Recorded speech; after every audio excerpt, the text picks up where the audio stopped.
안녕하세요. 주부스토리입니다. 오늘은 이사 대책에 대한 제 생각을 이야기해 보도록 하겠습니다. 변창흠표 이사 대책을 한 줄로 요약을 하면은 공급을 획기적으로 늘려서 집값을 잡겠다입니다.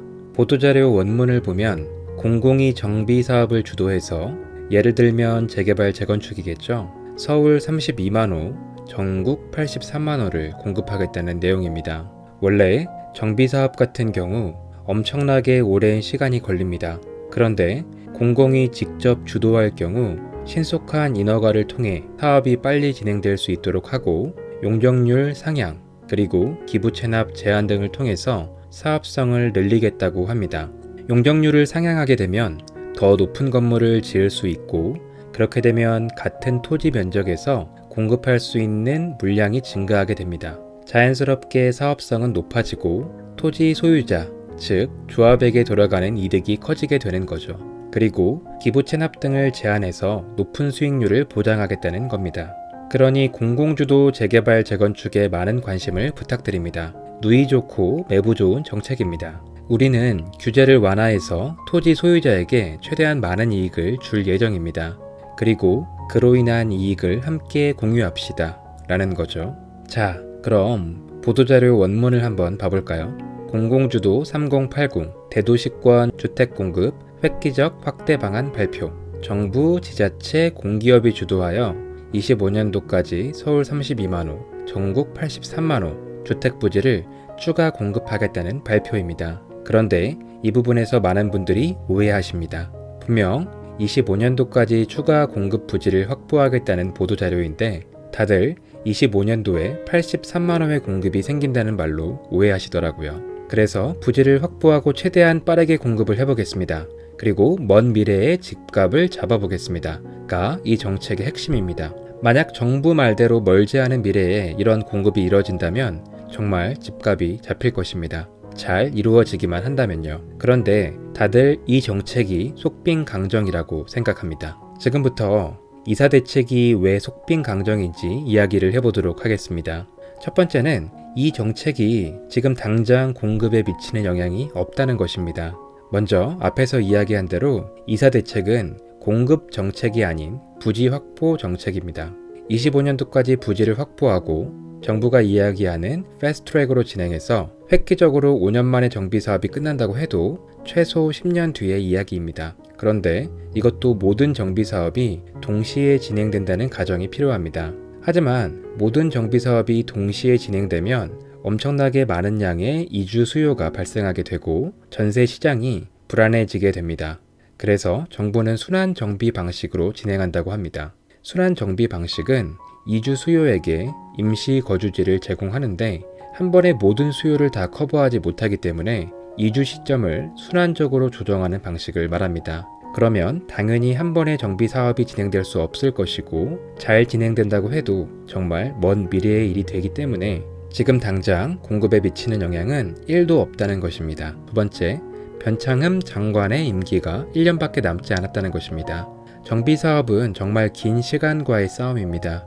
그런데 임기가 1년도 남지 않은 이 상황에서 이런 긴 시간이 필요한 정책을 낸다는 것은 다음 정권에게 막연하게 업무를 토스하는 것으로밖에 보이지 않습니다. 마지막으로 정부가 계속 강조하는 패스트트랙으로 진행하면 정말 5년 안에 정비 사업이 끝낼 수 있을지가 의문입니다. 정비 사업에 대해서 조금이라도 아시는 분은 이게 얼마나 터무니없는 기간인지 아실 겁니다. 현재 부지 확보도 안 된 상태인데 당장 구역이 확정된다고 해도 감정평가를 해야겠죠.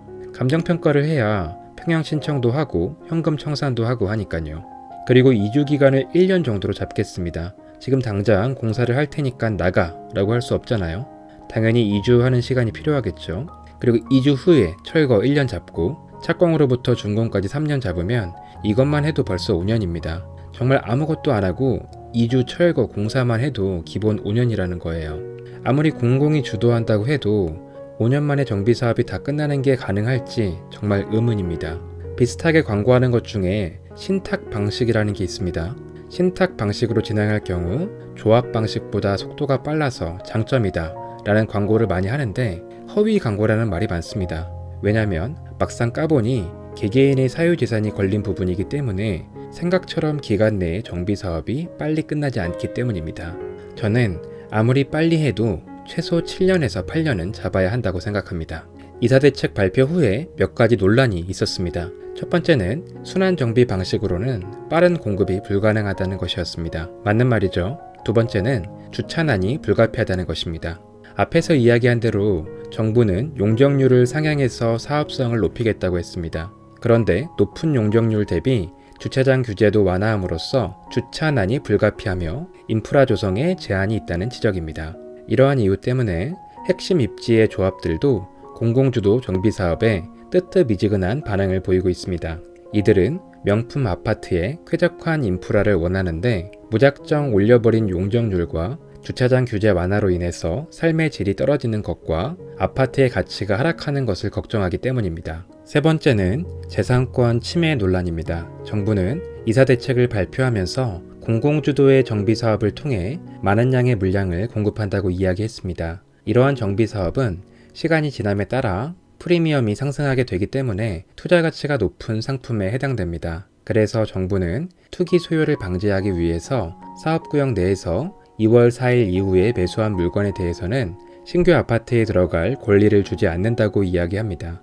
즉, 본인의 의사와 관계없이 감정평가한 금액으로 주택을 팔고 나가야 하는 것입니다. 그런데 문제는 정부가 정비사업 검토구역을 선정한다고 이야기만 하고 앞으로 어디서 언제 추진하겠다는 구체적인 내용을 포함하지 않았다는 것입니다. 예를 들어서 2월 4일 이후에 매수한 물건이 추후에 사업구역으로 지정되어 버리면 내 의지와 관계없이 현금 청산이 되어버린다는 것입니다.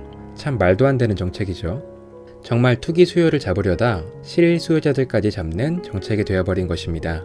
이러한 논란들 속에서 일부 우선 공급권 자격을 완화한다는 찌라시성 기사도 있었지만 2월 9일에 새로 보도한 자료를 통해서 현금 청산시키는 부분에 대해서는 법적으로 문제가 없다고 일축했습니다. 2월 9일 보도자료의 원문입니다.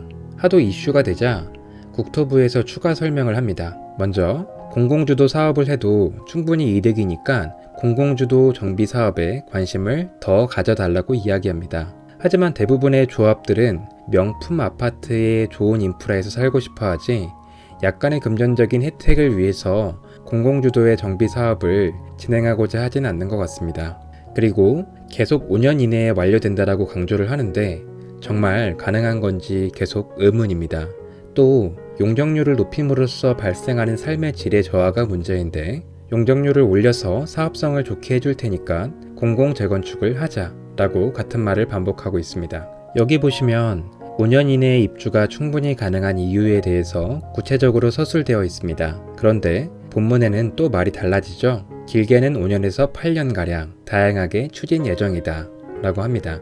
분명 2월 4일 대책 발표 본문에는 사업 기간을 5년 이내로 단축한다고 되어 있는데 말이죠. 계속 이런 식으로 말이 바뀌니까 문제가 되는 것입니다. 여자친구가 데이트 장소에 2시 30분에서 3시쯤 도착할 것 같다고 이야기를 하면 남자분들은 3시까지 오겠구나 라고 생각하잖아요. 딱 그런 느낌입니다. 5년에서 8년 걸린다는 말은 8년 걸린다는 말처럼 들립니다. 앞에서 말했듯이 8년 정도면 충분히 리저너블하다고 생각합니다. 하지만 계속 5년 이내를 강조하는 게 참 이해가 안 가네요. 지키지 못할 약속은 안 하느니만 못한데 말이죠. 그리고 마지막으로 현금 청산은 법적으로 문제가 없으니까 투기 수요들은 절대 투기하지 마라 이런 말입니다. 이 덕분에 투기 소요가 아니라 실수요자들도 살 수 있는 집이 사라져 버렸습니다. 참 안타깝습니다. 그래서 오늘의 결론입니다. 이사대책은 정말 속빈 강정이다. 그리고 투기 수요 잡으려다 실수요자만 고통받는 정책이다. 한 2억 정도면 재건축 이슈가 있는 아파트를 살 수 있는 금액인데 이사대책 발표 후에 언제 현금 청산 당할지 모른다는 불안감 때문에 이제는 쳐다도 보지 못하게 되었습니다. 신축 살 돈이 없어서 구축에 거주하려는 실수요자들도 현금 청산이 무서워서 내 집 마련을 못하게 되어버린 것입니다. 이렇게 내 집 마련을 못한 사람들이 전세로 살게 되겠죠. 그리고 이번에 이사대책 중에 청약에 대한 내용이 있었습니다. 요약을 하면 공공분양 중에 일반 공급의 비중을 상향하겠다. 그리고 공공분양에도 추첨제를 도입하겠다. 이런 이야기들이 있었는데 이런 정책의 변화로 청약을 노리는 수요자들도 생길 수 있겠죠. 또 이사 대책으로 25년도에 공급이 된다고 믿는 사람들 중 일부도 전세를 살 겁니다. 그래서 이런 수요들로 인해서 전세값이 상승될 것이라고 생각합니다.